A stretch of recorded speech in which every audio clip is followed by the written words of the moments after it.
So we are talking about the compilation of the Quran, that how Quran was compiled. So if we see, the Quran is basically, so how many chapters are there in Quran? Anybody would like to guess? Surahs. How many surahs in Quran? 114. Good. And surahs are made up of ayat. How many ayat? Well, people say 6666, but that's not really the right number. There is a difference of opinion that if Bismillah Rahman Rahim is part of every surah or not. So if we consider Bismillah Rahman Rahim part of the surah, then the number of ayats will be 6349. And if we do not consider Bismillah Rahman Rahim as part of the surah, then of course minus 114, that will be 6236. Ayahs are not determined by humans. Prophet Muhammad ﷺ told us that this ayah starts from here and it ends here. Same way the surahs are not determined by any humans. Prophet Muhammad ﷺ told us that the surah starts from here and ends here. Same way the name of surahs are not determined by any scholars. Prophet Muhammad ﷺ told us that according to Allah subhanahu wa ta'ala, the surah name is this and this surah name is this. There are size of ayahs, different size of ayahs in Quran. The smallest ayah is Wal Asr as well, from Surah Asr, and Hamim, Ar-Rahman, Allama al-Quran. Ar-Rahman is also one of the ayah. And the longest is like Ayatul Kursi. You know, Ayatul Kursi, it is only one ayah, and it is longer than some of the surahs of the Quran. Then coming to the next part, apart from ayahs, when ayahs, they get together, a surah is made. Surahs, collection of ayats is surahs, and the collection of surahs, that's what make Quran. So number of surahs in Quran is 114. Names of the surahs are told by Prophet Muhammad ﷺ. Size of the surahs varies from 3 ayats. Like Surah Al-Kawthar, it has got only 3 ayats. And the largest surah, the longest surah in Quran is Surah Al-Baqarah, 286 ayats. Then apart from that, there is another division we find in Quran that is called as Hizb or Manzil, as we say. How many Manzils in Quran? 7. There are 7 Hizbs or 7 Manzils in Quran. This was also present at the time of Prophet Muhammad ﷺ. So first Manzil has got, if we just take out Surah Fatiha, there is a reason, I'll explain that later. If we take out Surah Fatiha out of the, if we separate Surah Fatiha from the whole of the Quran, because Surah Fatiha, I'll make it just to make you understand, Surah Fatiha is supposed to be the preface of Quran. So if we separate Surah Fatiha from preface from the Quran, then first Hizb or Manzil have got 3 surahs. Easy to understand, 3, second is 5, 7, 9, 11, 13. And rest, 65 is in the 7th manzil. So it's easy to remember like this. Apart from that, the next division that happened after the time of Sahaba, that was of Juz, that's we call Para in India and Pakistan, and Manzil, Ruku. Juz and Ruku, Para and Ruku. That was not there in the time of Prophet Muhammad ﷺ. It was done later in the time, and what they did was basically, for Manzil, let me tell you this as well, that for Manzil, Sahaba did it because they wanted to finish Quran in 7 days. There was the Ahlul Zuban, they knew the Arabic, so it was easy for them. And for later on, people divided the Quran into 30 chapters. But when they divided, they just wanted to make sure that every chapter have the same number of ayats probably. They divided the Quran in 30 chapters, just making sure that every chapter have got equal number of pages maybe. But the ruku is different. Rukus are basically based on the discussions of the topics inside the surah. As we see for example, in, let's say, Surah Baqarah, the first 7 ayats are about the mu'mineen. Alif Lam Mim Zalikal Kitabul La Rayba Fihi Hudan Lil Muttaqin. Then Alladhina Yu'minuna, it goes up to Ulaika Ala Hudan Min Rabbihim wa Ulaika Humul Muflihun. And then next 2 ayahs are also considered about the people who don't read. And then after that, there's a second ruku. That ruku is talking about all the hypocrites. And then that ruku finish, and then Allah subhanahu wa ta'ala gives us a general, not gives us, then Allah ta'ala subhanahu wa ta'ala addresses the general public. Ya ayyuhal lazina amanu su'budu rabbakum alladhi khalaqakum. So this is how the rukus work. Next thing to understand, what is the difference between the revelation of the Quran and the writing of Quran? Quran was revealed in a different sequence than we have with us. Which was the first revelation of Quran? Anybody knows? Of course you do. Bismillah ar-Rahman ar-Rahim. Iqra' bismi rabbikal ladhi khalaq. So that was the first revelation. And what is the number of that surah in Quran? The surah in Quran is 96. So you see, it was revealed first, and the number is 96, which means the sequence in which the Quran was revealed to Prophet Muhammad ﷺ was different than the sequence of writing it down in the time of Prophet Muhammad ﷺ. And again, as I've said, this is easy for us to understand, because Prophet Muhammad ﷺ used to tell his companions which ayah should go there, where, and which ayah should go there. Again, some of the people may come under this misconception that if the Quran was not revealed in the order as we have it today, then how do we know? How come it did not got mixed up? So we must understand that Prophet Muhammad ﷺ used to recite Quran in his prayers with the Sahabas. He used to recite the whole Quran in Taraweeh, the prayer of Taraweeh with Sahaba. Though he did for 3 days, but then Sahaba used to do it. Then Prophet Muhammad ﷺ used to pray Tahajjud, and then some of the Sahabas used to pray with him. So like this, Prophet Muhammad ﷺ has recited most of the time Quran in front of the Sahabas and he made Sahaba record that. Apart from that, Prophet Muhammad ﷺ has also made this a duty of some of the Sahabas to write the revelation. He used to ask some of the Sahabas to write it down officially, that which surah has revealed, which surah has got, when it was revealed, which surah comes before and which surahs comes after, where the ayah, which ayah is first one, which is the second one. So these all things were discussed and already decided in the time of Prophet Muhammad ﷺ. That's why if we see, these kind of misconceptions are never raised up by early scholars or early non-Muslims. These kind of misconceptions are being raised by today's people who have not learned that how the Quran was collected. That is why I've brought up this point. And one of the important things, that the year Prophet Muhammad ﷺ died, he did the round of Quran, the Dawra of Quran, with Angel Jibreel alayhi salam twice. So that makes even clearer for us that what is the sequence of writing. However, and one more thing, the sequence which we have is same sequence which is there in Lawh al-Mahfuz, as we had discussed earlier. Where is the actual Quran?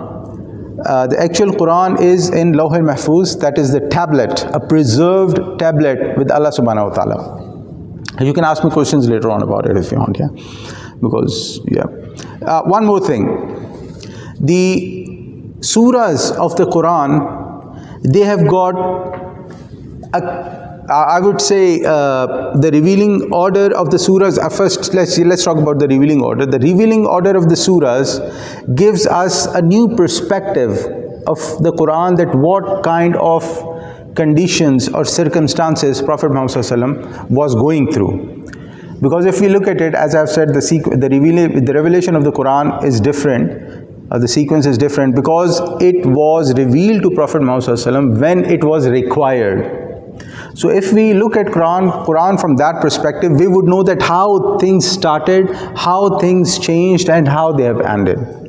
So this is also one of the things, and then we would also know, what is a particular link a particular background and a particular link of the surahs with the Siratun Nabi. This is one of the very good practice if somebody would like to do it, of course. Okay, some points to be considered about ayahs and surahs. See, every surah has got a central theme, and the ayahs of that surah revolves around that theme. And every ayah of that surah is a pearl, which is wisdom and knowledge of Allah subhanahu wa ta'ala, which gives us an idea that what is happening in the surah.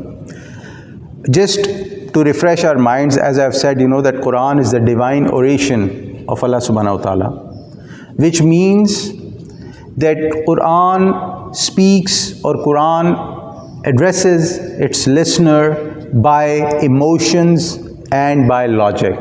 But that logic is not science, 1 + 1 = 2. Logic and emotions. I'll just stop here because I've already spoken about it a lot. Other thing, most of the surahs in Quran, not all, most of the surahs in Quran are in kind of pairs.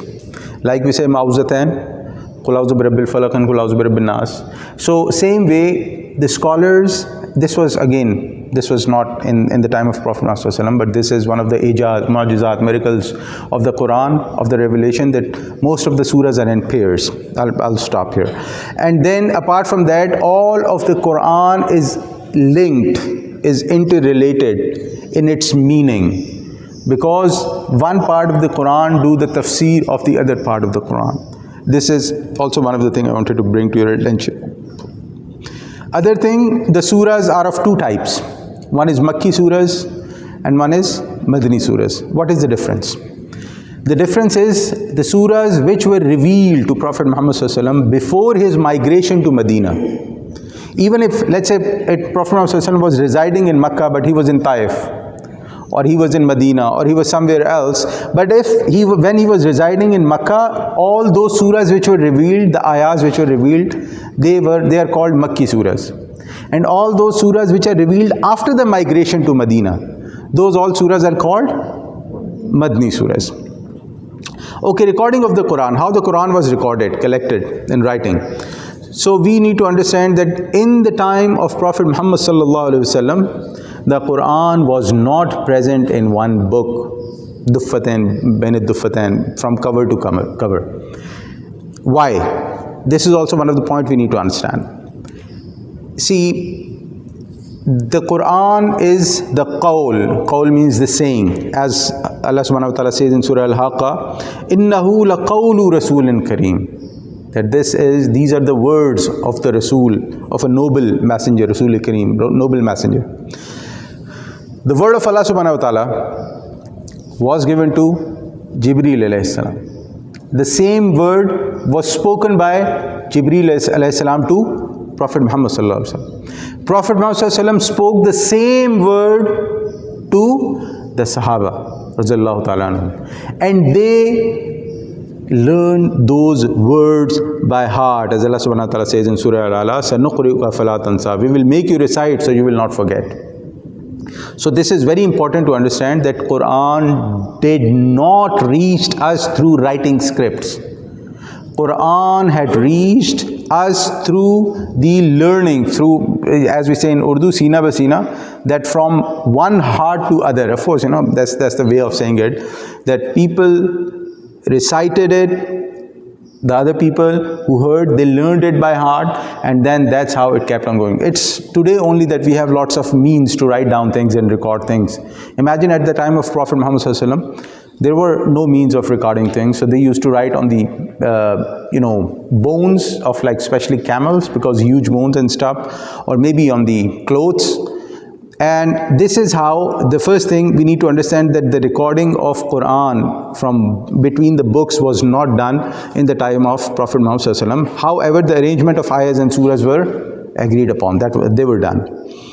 Next thing, as I've said, that when the revelation was going on, Prophet Muhammad ﷺ had put some Sahabas on the duty to write it down, and he had also advised them not to write down anything other than the Quran, so it would not get mixed up.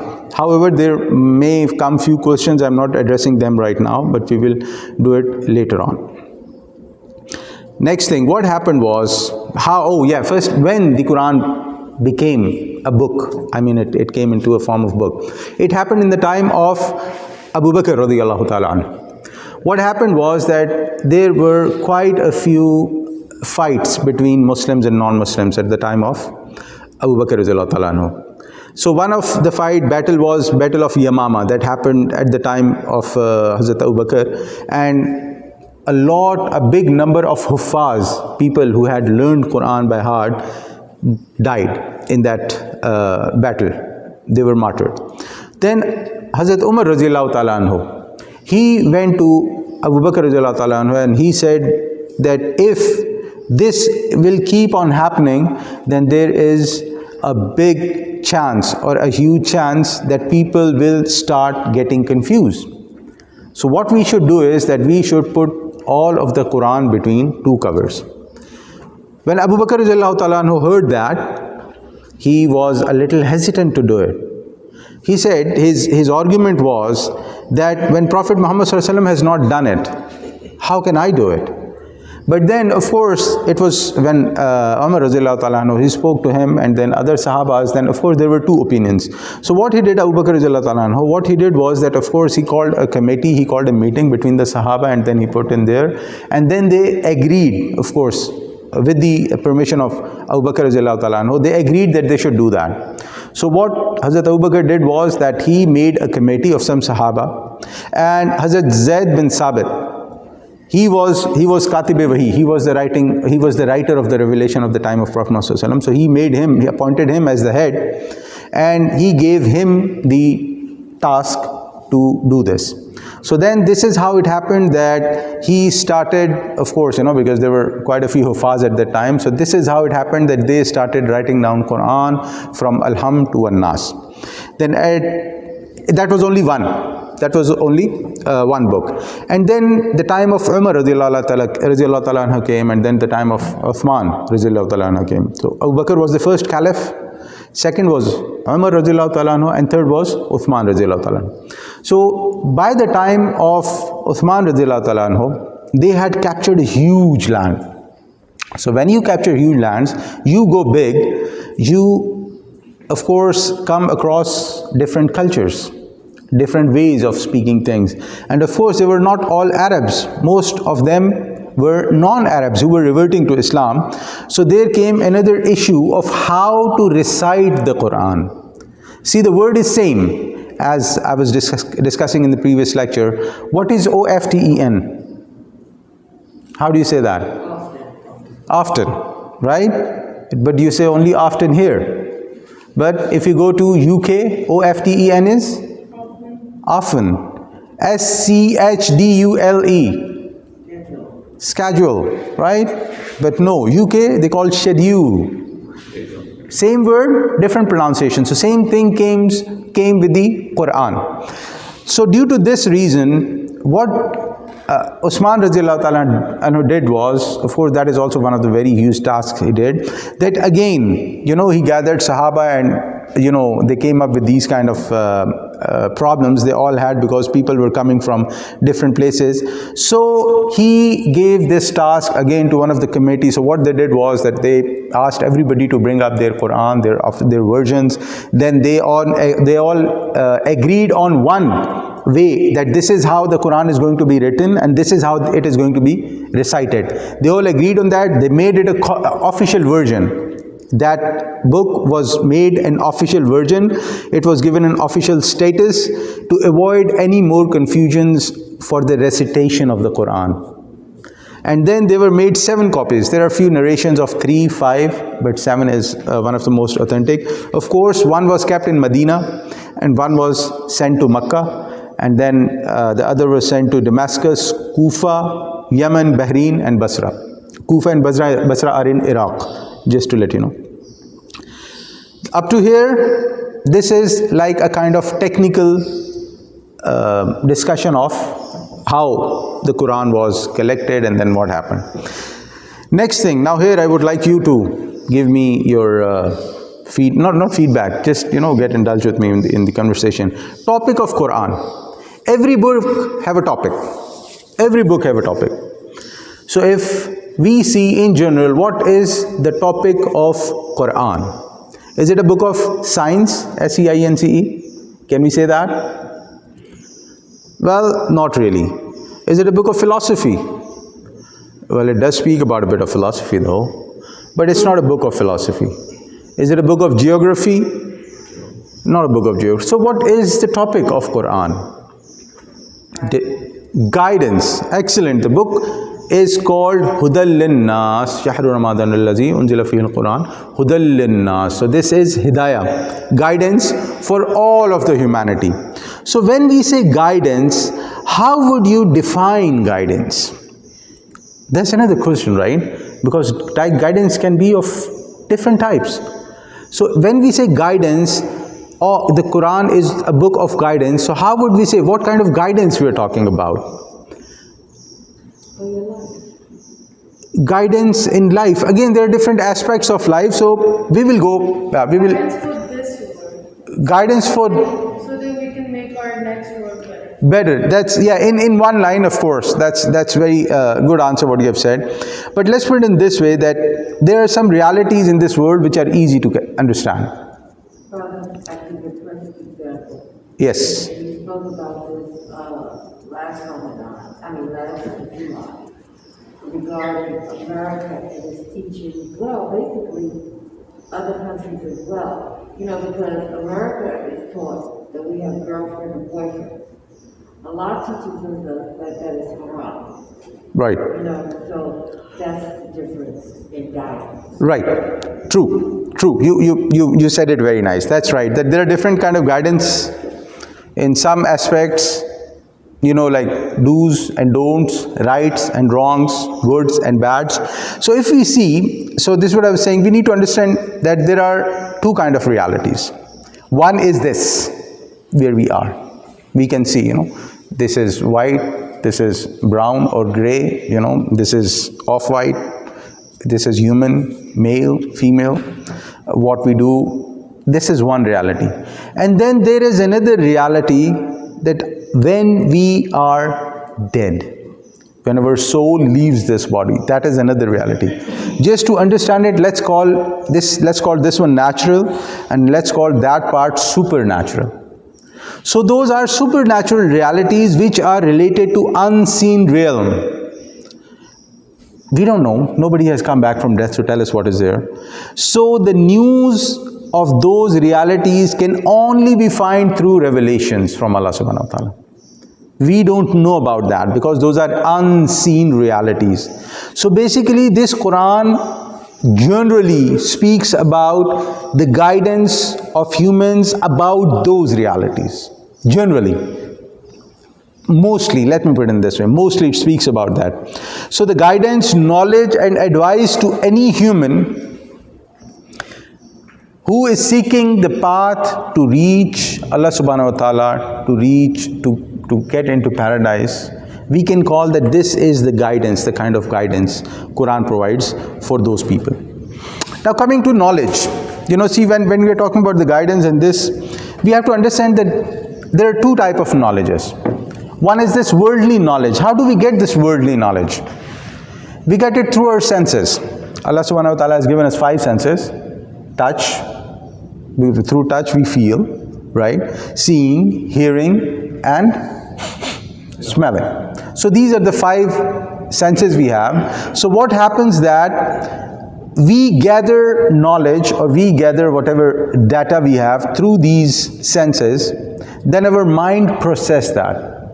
And we come to a conclusion and we accept it as an answer. Yes, no, why not, whatever it is.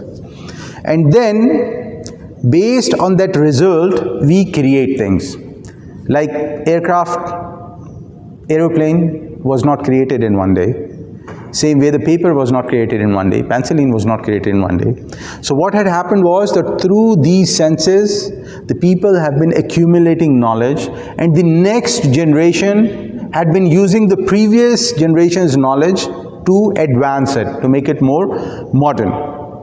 So we can say that this knowledge works as a seed. If we go back and back and back, so these are knowledges which we had gotten from our ancestors. They were as seeds, and which keeps on growing and growing and growing and growing. And today, we have all of the technology in our hand in the form of mobile, we can say. So was this knowledge given to Prophet Adam? Was this knowledge given to human? It was. How? See, Allah subhanahu wa ta'ala says, وَعَلَّمَ الْآدَمَ الْأَسْمَاءَ كُلَّهَا, that Allah subhanahu wa ta'ala had taught Adam the names of all of them, which means that it was somehow inserted in Adam alayhi salam. And because we are all his generation, so it is in us somewhere. And the other knowledge, which is the other knowledge? The other knowledge is ilm al-wahi, the revelation, the knowledge we get from revelation about the supernatural realities. And this knowledge was inserted in our nafs, in our ruh, in our soul. That is why, if you see that when we are born and we try our best to keep ourselves pure in our thinking, we do not get our I'll rephrase that we do not indulge in those kind of acts which can have an effect on me as a human, as a father, or as a person, and we try to do things which are right for us and for people around us, then basically we are keeping ourselves clean and pure. So when this knowledge of Quran, this knowledge of Wahi is presented to us, it makes a connection, because that is already there in us, and then this Wahi outside is addressing us. Ya ayyuhallazina amanu qu anfusakum wa ahlikum nara ma asaba min musibatin illa bi idhnillah. Then the knowledge we have, which Allah subhanahu wa ta'ala has given us, and this knowledge which is outside revealed, there is a connection between that. So this noor of outside gets the connection with the noor which Allah subhanahu wa ta'ala has given us inside, in our soul. And then we believe, we feel that, okay, now this revelation which is being presented to us does make some kind of sense. It does have some kind of effect on us. And this is how it starts affecting a human being. Again, the knowledge of revelation have got two parts. One is the ilm al-ghaib, a force which we have not seen, the supernatural realities. And the other one is the practical guidance. The intellectual and theoretical guidance, that is ilm al-ghaib, deals of course with believing in Allah. And if we look at the practical guidance, okay, I'll say, if you look in general, let's talk about both them. The very first thing, basic knowledge any human would like to get is that, who is my creator? That's the first question comes into our mind. No matter who you are, where do you live, where you come from, your parents, your family, your background, who you are, you always think about that, who is my creator? How am I being born? I'm talking about scientifically. I'm talking like, even if we see science, a human birth is a miracle in itself. So who's my creator? Who's doing all this? Who's running all this universe and thing? So when you start looking for a creator, you start thinking about the reality of the universe. There's a sun, moon, systems going on, left, right, day, night, what is this? And then finally, all these thinking, all these realities, they come to one point which is called as, what is the reality of this life? Why am I born? Why Allah subhanahu wa ta'ala has made me? What is so special about it? And when you have been through this kind of questions to yourself or similar, then you are looking for practical guidance. I'll give you an example. Can males understand females? They cannot. Only up to a certain point. Because we are not females, we are males. We cannot go through what they are going through. And vice versa. Females cannot fully understand. So how would we know what is right and wrong? Here comes the revelation. Here comes the creator. Second thing, money matters, finance. Who is more important, the investor or the person who has the idea? Who should have the more, part? Who should have the more percentage? What is it? Well, how about, the money? Without the money, idea is zero. So which means we can, which means that we can keep on talking, but how would we know? We would only know from the revelation who has made us. So there are other kind of things as well. So these were, two of the most important things I wanted to bring to your attention. Coming to the next point. What should be our relation with the Quran? We all believe that Quran is the word of Allah subhanahu wa ta'ala. or of the Lord, of Creator, if you don't want to call, whatever name you want to call it with. But what should be our relation to that, to the word? Our relation should be وَأَعْتَصِمُوا بِحَبْلِ اللَّهِ جَمِيعًا. That this is the rope, habl of Allah, that we should hold firmly to the rope of Allah. وَلَا تَفَرَّقُوا, and do not become divided. Which means if we want to stay one as a ummah, we have to take Quran as our rope. We have to take Quran as the one who is a judge. See, we can have a difference of opinion about little small things.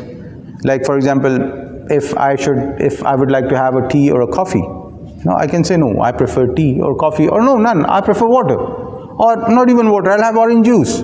These are all kind of differences we can have, but these are all in the boundaries of the Quran, what is right and wrong. But if somebody would like to go out of this boundary, then this is where he is not taking Quran as the rope of Allah subhanahu wa ta'ala. Which means when we say rope, Quran is one end of that rope we have, and the other end of this rope is there where it has come from, with Allah subhanahu wa ta'ala. So which means if we try to get close, if we want to get close to our Creator, we should use this Quran as the tool to understand how we should do that. Okay, next it comes to the principles of understanding Quran. I will make it as last because it's getting too technical, I believe. I'll just make it as last. So what are the principles of understanding Quran? Very first thing, we need to understand that Quran does not approach human beings only in logic. Quran does not speak only about logic, but Quran also addresses according to the nature of a human being. Because we need to understand that our knowledge is very limited. No matter what, I mean, like if you talk with the scientists and people who are especially in those fields, and you ask them about that, okay, how about the knowledge where we are, they would say, maybe that we have discovered 1% of it. Like look at the oceans. Oceans, I was reading one of the study, they're saying that they have not discovered more than 5% of it. Some were saying 7. What is 7%? It's nothing. It's nothing. So which means that because of the limited knowledge we have, the reasoning is not good enough to understand everything. Because if you will have a reason and I'm better than you, I will come up with a better reason. And then we will never agree on a point. However, if we will talk not only with the logic, but according to the nature of human beings, and according to what, for example, no matter who you are, cheating would always be considered as wrong. Let's say today I come and say, no, cheating is right. I want to make money, and even if I have to cheat somebody, I have to lie, I have to deceive, whatever, that's right. Would anybody say yes? We have laws out there saying if you do that, this is wrong. We have laws out there, say if you do fraud, you do, money frauds or whatever it is, it's wrong. But this has also come from, of course, from some of the revelations, but this is very clear. And if you go to the logic, definitely you can come up with the logic, if I'm smart enough, I can come up with the logic saying that no, frauds are right, I can do that. But it will never be acceptable, which means that only logic is not enough if you do not use your common sense and nature to understand things. Second thing, there are two types of ayats. There are two types of verses in Quran. One is the type which is absolute kind of verses. Absolute means there are do's, don'ts, rights, wrongs, allowed, not allowed. These kind of verses are very clear. We do not have any problems with those things. And the practical part of Quran is based on that, about do's and don'ts of the Quran, rights and wrongs. However, there are doubtful verses. There are some verses which are doubtful according to our understanding. The matter of barzakh, the matter of grave, the matter of Jannah, the matter of Jahannam, the matter of Day of Judgment. And they are absolute doubts. They are going to be doubtful till the day of judgment, because they are not connected to the reality of this world. Unless, I don't know, maybe in the future what will happen, but so far this is what it looks like. And this is where the imaniyat comes in. This is where we believe in these ayats. But again, these ayats, our belief on these ayats is not solely based on blind faith. It is based on some kind of logic. However, we have not reached to the logic of understanding these mutashabihat yet. And then there is another mutashabihat, another doubtful side of the Quran, which was doubtful probably 1,000 years ago or probably 500 years ago, but are very clear to us. For example, that we believe that there are two angels sitting left and right, and they are recording everything we are saying, doing, this. 200 years ago, this would have been, impossible to understand how they're recording. I mean, how would you write so much of data? But today, we know, forget about one, in this world, we have a technology where they're recording data of everything, each and every moment. So if humans can do that, they are so accurate that they predict that after 6 months where the sun or moon is going to be, when the eclipse is going to happen. This is where we have reached. 200 years ago that was impossible. So there are some kind of doubtful ayahs in Quran which can reach, which were doubtful some time ago, and now they have reached on a point where we accept it as yes, it was doubtful before and now it is fine. And the next point should be, let's see if we should. Yeah, I think let's stop here. That will be all for this.